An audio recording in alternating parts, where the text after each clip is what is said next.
Mga kaibigan, welcome back po sa inyo. Ang pag-uusapan natin dito, Young Hansen nag-workout na sa Lakers, pasok sa mga mock draft at bakit nga ba malaki ang chance nito makakuha ng NBA contract. At pag-uusapan din natin ang possible strongest and biggest team ng Gilas sa first window ng World Cup na posibleng talunin ang Australia.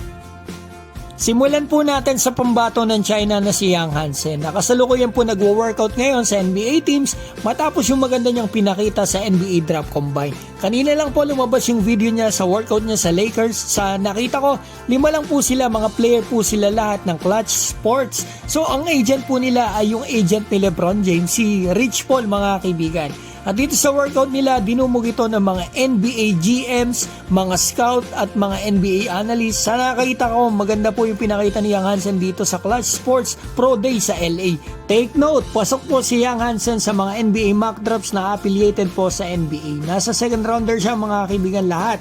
Sa ESPN, 41st pick po siya sa Warriors. Sa NBADraft.net, ito 44th pick ng OKC. Pero may pick po ang Lakers, yan yung 55th pick mga kaibigan. So abangan natin kung makuha siya dito ni Rich Paul kasi andito si LeBron na player din niya. Pero tingin ko talaga malaki ang chance na makakuha ito ng NBA contract, drafted man o hindi. Kasi mga kaibigan, bukod sa advantages niya na yan, bigatin yung agent niya, at eto maayos na pakita niya sa combine at workouts. Naalala niyo po ba yung Ku Yongsi na Chinese din na nagpa-draft last year, naging undrafted na? Ang balita sa China, pag hindi daw itong makuha sa draft ay tutulungan ng Nets owner na si Joe Tsai na kaibigan po ni Yao Ming. Ano nangyari? Di ba mga kaibigan naging undrafted tapos kinuha nga ng Brooklyn Nets. Ngayon, punta na po tayo sa napakagandang topic na ito sa Gilas, Pilipinas. Pag-usapan po natin yung FIBA World Cup qualifiers na super lakas ng kagrupo natin, Australia at New Zealand.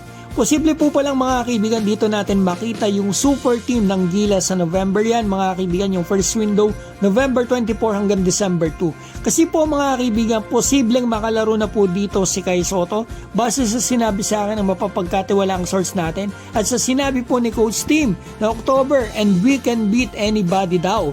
Tapos may AJ Edu pa tayo ngayon, di ba mga kaibigan, at hindi lang yan. May Benny Boatwright pa tayo na malaki at malakas, 6'10 yan, na posibleng makalaro dyan mga kaibigan. Kasi mga kaibigan, sinabi po ni Coach Tim at ni Miss Erica din nitong nakarang araw na na-delay lang daw po talaga naturalization nito dahil nga sa nangyayari sa ating gobyerno ngayon, nagkaroon pa ng election.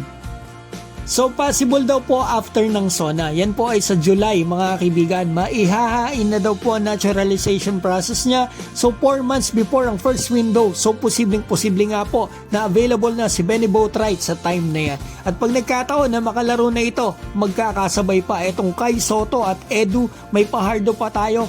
Ang lalaki niyan. Tapos yung Carl Tamayo at Kevin Kiambao, grabe yung kumpiyansa niyan. Kasi KBL champ at isang galing sa NBA Summer League. Ewan ko na lang po mga kaibigan tingin ko talaga kayang-kaya natin pataubin ang Australia yan sa qualifiers kasi mga NBL players po yung ginagamit nila dyan at hindi yung mga NBA players. Ikaw kaibigan, ano ang tingin mo? Kakayanin ba natin ang Australia kung makalaro dito si Boatwright with Kai Sotto, Edu and Fajardo pa? Mag-comment ka sa baba at maraming salamat po sa inyong walang sawang suporta. Mabuhay po kayo.